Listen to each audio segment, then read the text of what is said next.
I'm Martin Lee with Project CBD, and today we'll be speaking with Dr. Bonnie Goldstein. Dr. Goldstein is a pediatrician and a pioneering cannabis clinician. She's a director of Canna Centers, a California-based physician network that focuses on cannabis therapeutics. And Dr. Goldstein is also the author of a highly recommended book, Cannabis. Welcome, Dr. Goldstein. Morning, Martin. Thanks for having me. My pleasure.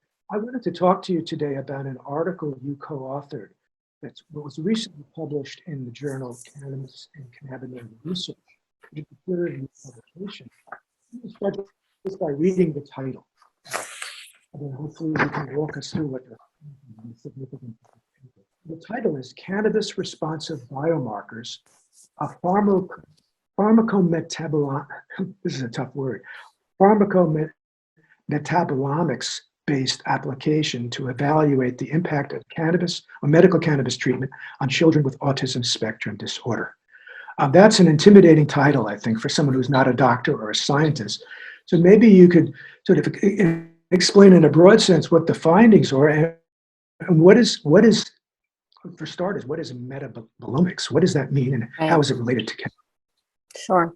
So just the same way that we can draw blood work to measure like white blood cell count or how much sodium you have in your bloodstream, right?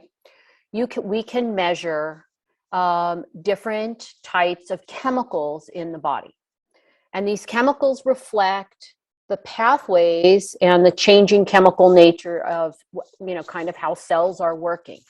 So a couple of words that need to be defined. So biomarkers, and this is what we're using, is something called cannabis responsive biomarkers. These are just chemicals in our body that are part of chemical pathways that help our cells function. Okay, so for instance, one of the biomarkers that we measured is what's called spermine. Funny name, but it's called spermine, and it has been associated with inflammation and pain. And it's a chemical that can be picked up in saliva, in blood, and it can be measured. And by establishing, just the same way someone has when you measure white blood cell count in somebody, anytime you get an infection or you get a doctor checkup every year, they check what's called your CBC, your complete blood count. Doctors look at your white blood cell count to make sure your immune system is functioning. It's a reflection of what's going on in your body, right? And so if you were to have a bad bacterial infection, your white blood count would be elevated. That's a tip off to a doctor. Okay, we have to start looking for some serious bacterial infection. If your blood count is low, it may reflect some other pathologic illness. And of course, we have what's called the physiologic range. So your white blood cell count will vary. And normally it's between, for most people, 4,000 and 12,000 cells. And so when we measure it, we can see, are you within normal limits, right? This is what the idea of this is, that you have all kinds of chemicals and cells in your body that can be measured. So, and we can also see, so classically, biomarkers are used to look at someone's response to chemotherapy or to cancer treatment. So for instance, or even to reflect the presence of cancer. So in men, a very common test is the PSA, right? The prostate specific antigen. And you just do a blood test and you can see if that's elevated, oh, that's a tip off. Maybe there's something going on with prostate cancer. And then let's say someone has an elevated PSA, they get diagnosed with prostate cancer and they go through treatment. What do doctors follow to see if their patients are doing well? They follow that PSA. And of course, you want your number to be a certain number, right? You want it to be within that, what we call often within normal limits, or what is really determined to be the normal physiologic range. And so what we did in this study was we took children who are what we call neurotypical or typically developing, and we collected saliva looking for various and specific biomarkers. And we measured hundreds of biomarkers and kind of got it down to about 65 total biomarkers that we could really look at. And then we found about 31 biomarkers that in our group of patients that we measured with measured their biomarkers with autism that actually showed some relevance to the autism and to the cannabis treatment. And we were able to establish this physiologic range for the children who are neurotypical or typically developing. And then we compared the biomarkers in the children with autism with that physiologic range. Meaning, do their biomarkers fall within this? If they fall outside of it, does cannabis treatment correct it back into the physiologic range? And ultimately what we found was that all of the children, it was a very small group, and that's of course one of the limitations. We only had 15 children with autism participate, but we were able to show that with cannabis treatment, their biomarkers trended towards shifting to that physiologic range, which is really fascinating.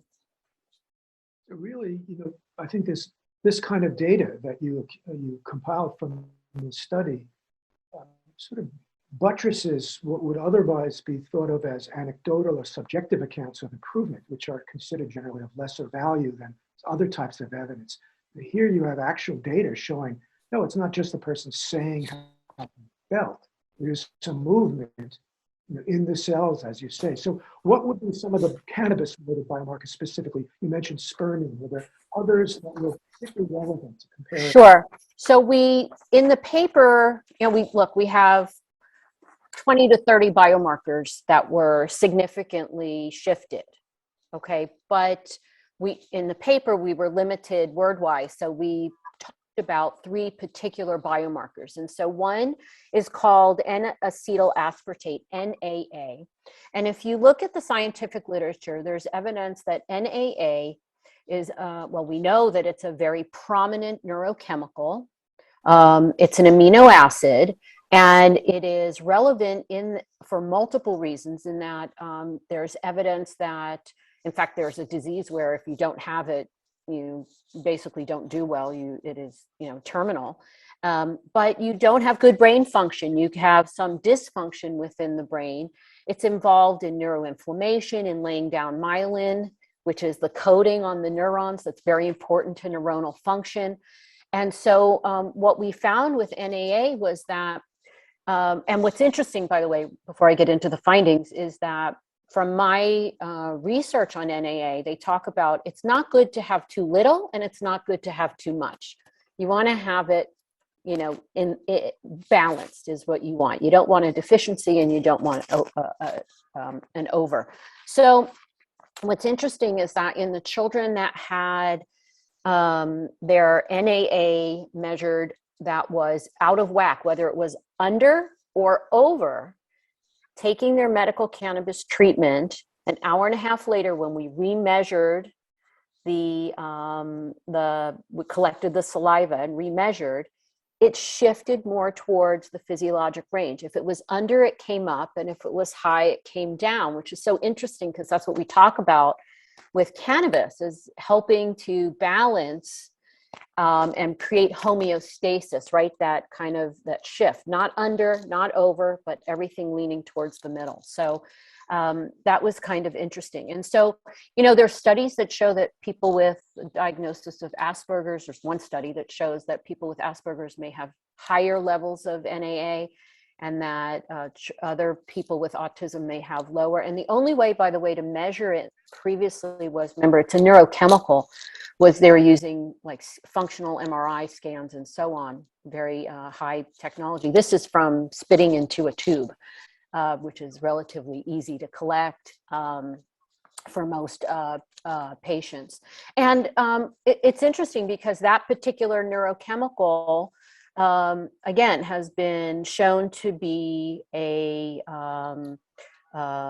abnormality in this specific group in people suffering with autism spectrum disorder. And then I mentioned spermine was one of the other ones that we talked about, and that has to do with inflammation and pain. And I'll share with you that I have a lot of families who have children with nonverbal children with autism who have difficulty communicating. And many of the parents will say their child they must have pain somewhere. The child, it seems uncomfortable. The child is crying or shouting or having a lot of difficulty. And this is very interesting to me that the spermine was high in many of these patients or very low, and then again shifted towards the physiologic range. And then we looked at another one that we documented, what's called DHEAS. So I want to make sure I say it right, dehydroepiandrosterone, which is a hormone, like a precursor that leads to male and female hormones. And this has been associated with, especially in males, with aggression. And we found this was a cannabis responsive biomarker as well in our patients. Well, you say that the dozen neuroatypical patients that were part of this study, once they are administered the cannabis-based medicine, you said whether it's too high or too low in terms of what the biomarker shows, they're coming toward normal in either direction. Was it always the same remedy? I mean, people talk about CBD, of course. That's been a hot thing now because it's not intoxicating, as if that's right. wrong. Well, that's a great question, Martin. And what we did in the study was, and the reason I was involved was because I take care of a lot of children with, epilepsy, autism, and so on. And when Canformatics, who does the technology, approached me, they were looking for children to participate in the study who were already on a regimen of cannabis that seemed to be helping with either the child or the parents saying, as you mentioned earlier, anecdotally, my child is better. My child is doing well. And as we all know, the scientific community doesn't accept this as evidence. Someone saying they feel better is not evidence to the scientific community. We want to see numbers, scans, something that shows better, right? Or improvement. And that it not only that it's there, but that it's statistically significant, that it's not by. And what we mean in the scientific community when we say statistical significance is that it's not some other factor or just random or by chance that we found these results. And so what we did in the group is we recruited ages 6 to 12 with autism who were on a cannabis regimen where they were showing improvement, and at least it had been stable for over a year. Now, we may have made some changes during that year, but the patient was showing ongoing, continued benefits from cannabis medicine based on not only parental reports, but reports from therapists and teachers. And so, and the reason we recruited these patients was because, as you know, it's not one size fits all. I steal that from you. Cannabis medicine is very personalized and customized. And when you very first start out on a cannabis, what I call the cannabis journey, it can take months sometimes to figure out what works best for any particular individual. And what we didn't want was in our population of patients, we did not want to have patients who were switching things up and who were having bad days, and here we are coming in trying to measure something, but they're not showing a response. We wanted to document in these patients that were showing benefits that it correlated physiologically to that there was a correlation between the chemical underpinnings versus and what the parents were telling us. And it's very important to point that out. It can take time. Some of these patients have been on my treatment for, longer than 1 year, 3 years, 5 years, before we really found a nice place. And then you have to remember too, autism is a spectrum disorder. So there is no one size fits all because patients have different symptoms. Some children are very aggressive and some are never aggressive. Some patients are fully verbal and some are nonverbal, completely nonverbal. So that's why it's a very heterogeneous population to study, and it can be difficult to draw conclusions. I just want to point out that what we did was we collected saliva in the morning before they got their morning dose of medical cannabis. And then we collected the saliva again at 90 minutes, around 90 minutes. And that correlates to when the parents said, we saw the child responding to the medicine. And by the way, in the paper, table 1, which you'll find like on page 3, it lists the children by age and by and what how many doses a day they were taking and what the cannabinoid makeup was. So CBD, THC, CBG, CBN, THCA, and CBDA. And when you look at that chart, they're all over the place because, again, it's personalized to them. It was just a study, I think, that came out of Israel focusing on autism. And I think the conclusion or the upshot was, well, THC works better than CBD in this situation. Is that, I mean, are we looking for the best cannabinoid here? Or as you say, it's really a combination that's gonna work best, and the combination may shift from person to person, even from the time of their life. Right. So when you hear of a study like that, Right. Well, and it depends on who you recruit into your study. If you recruit only children who are highly aggressive, I would agree that THC plays a very large role. But if you recruit into your population of patients in your study that half are aggressive and half are not, you're going to find something that may not run through all the patients. I mean, there is some correlation that I use clinically. You know, if somebody comes in and says, my child's tearing up the house and beating us up and highly self-injurious, I lean more towards initiating THC earlier than unless the parents have, some other information or a preference not to use THC, but that would have me lean towards using more THC than not, or at least as part of the mix, right? So I've never been afraid to use THC in my patients. And you have to remember too that there are now a number of studies that document that children with autism have low levels of anandamide, which is a natural endocannabinoid that we make, which I love you call your inner cannabis compound. And when you have low levels of deficiency, you have to remember that for anandamide, CBD is not a direct replacement for anandamide. It can help make the body's own anandamide work better. But for some patients, they need THC because, as we know from Dr. Mechoulam and others, THC seems to be the direct replacement for anandamide. And I want to make it clear to anybody listening, my patients are not walking around stoned and incoherent and impaired. They are, and some patients, the parents will call me and say, oh, you know, his eyes are we upped the dose and his eyes are a little red and he seems a little silly right now. We make very tiny changes, so we try to avoid any kind of, making the child uncomfortable or impaired. But I will tell you that many of these patients, because they're deficient in anandamide, they can handle a lot higher doses of THC than most adults. And we also know from a study that it looks like children do not have fully developed cannabinoid receptors, so they may be less sensitive to the effects of THC. And remember, what we're trying to do is kind of feed the brain just that little bit of trigger at that receptor to help send that message of homeostasis. So you indicated when we talked earlier that you accumulated a lot of data as part of this study, and much of which didn't make it into the paper. So, well, can you give us a hint as what's in store? What's next? Will there be other research papers published based on this work?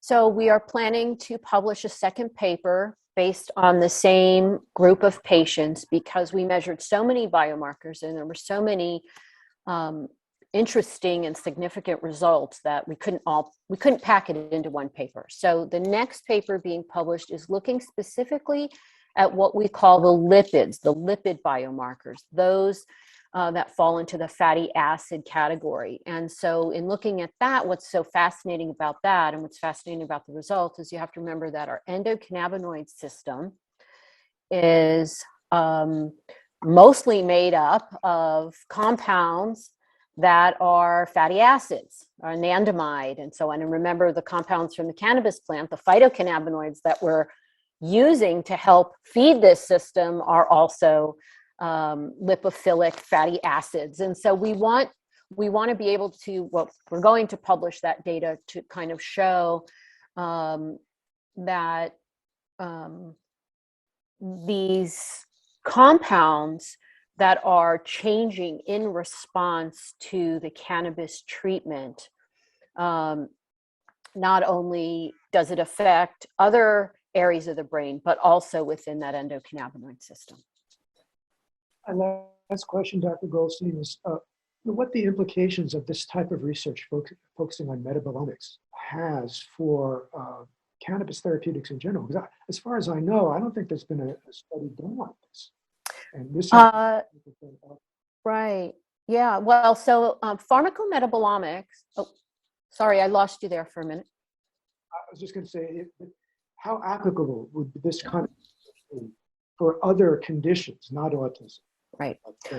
Well, we're hoping to do a right. Well, we're hoping to do a study looking at the pharmacometabolomics for those who are using cannabis to treat neuropathy, which is nerve-based pain. So hopefully that is another study that we're doing down the line. But the way to kind of look at pharmacometabolomics is it's a way to look at how your body is responding to a particular intervention, to a treatment. Now, it's interesting because this technology has been used before. Like, for instance, it was used to look at the cholesterol-lowering drug, one particular cholesterol-lowering drug, and how, and it's pretty technical, so I'm just going to kind of glaze over it, how people with certain gut issues, how they metabolize their cholesterol-lowering drug and why they may not fit with that drug. So pharmacometabolomics can look at not only drugs, but also just your own baseline chemistry and your response to drugs. And so kind of cannabis here is the drug we're looking at, right? But really what we're looking at is the chemical response. I foresee this technology potentially to help with optimizing treatment and measuring response. So if I have a patient who is brand new to cannabis and has not been using it, I can get a baseline profile of their biomarkers from saliva. And then 3 months into treatment, I can then collect saliva again and look and see what seems to be beneficial, what's improved. Are there biomarkers that are still off the charts that we should be addressing with certain cannabinoids? Like if we haven't tried CBDA, am I noticing a trend in patients that CBDA helps to imbalance a particular biomarker that reflects, let's say, inflammation? So what we're hoping is to expand this technology, and it's basically just another way to measure. Am I seeing improvement? Now, look, not everybody gets better with cannabis. And one of the things I would love to see is, what are we missing in these patients? Why isn't their body responding? What is happening? Why do only some people respond?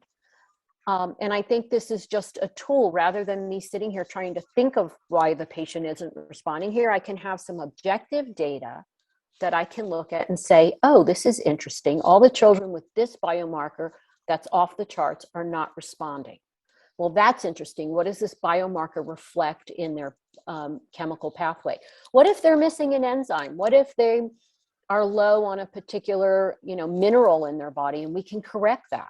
I mean, the whole goal of this is to try to achieve more knowledge to be able to help these patients get a response from cannabis, but also other medicines as well.